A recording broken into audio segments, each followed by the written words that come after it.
Теміртау қаласында бала-бақшадағы орын жетіспеушілігі көптен келе жатқан келелі мәселенің бірі. Қаланың білім беру бөлім басшылары осы орайда биылғы жылы 13-19 бала-бақшасының аясында 2 қосымша топ ашқан. Қазіргі таңда қалада 6000 бүлдіршін бала-бақшағында кезегінде тұрса, 1600 дейін бақшаға баруға жолдама беріледі.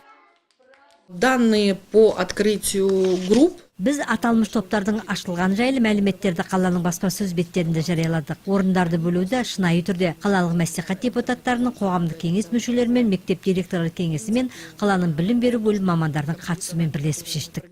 Алдағы уақытта қалада тағы 100 орындық шағын орталық ашу жоспарланған. Оны күрделі жөндеуден өткізген 22-ші орта мектебінің аясында ашу көзделіп отыр. Вот в этой 1600 пока еще нет тех деток, 100 детей. Осы 1600 баланың қатарына кірмейтін тағы 100 орындық шағын орталық ашу жоспарда бар. Оны 22-ші мектеп аясында ашамыз деп отырмыз. Мектеп күрделі жөндеуден өткен соң ашылады.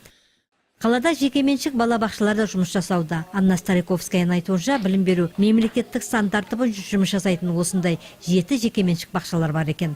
Сондай-ақ жазда жеке кәсіпкердің отрадный селосында тағы бар осындай жекеменшік бала-бақша ашу жоспарланған.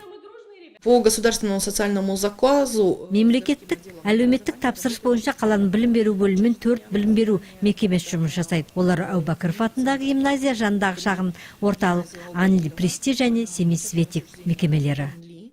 Ал қаладағы бала-бақшалардың төлемақысы наурыз айынан 10 000 теңге көлемде өскен. Бұрын 7 000 теңге екен. Анна Стариковскаяның мәліметінше, Теміртаудағы бақшалардағы тамақтандыру ақысы 2012 жылдан бері көтерілмепті.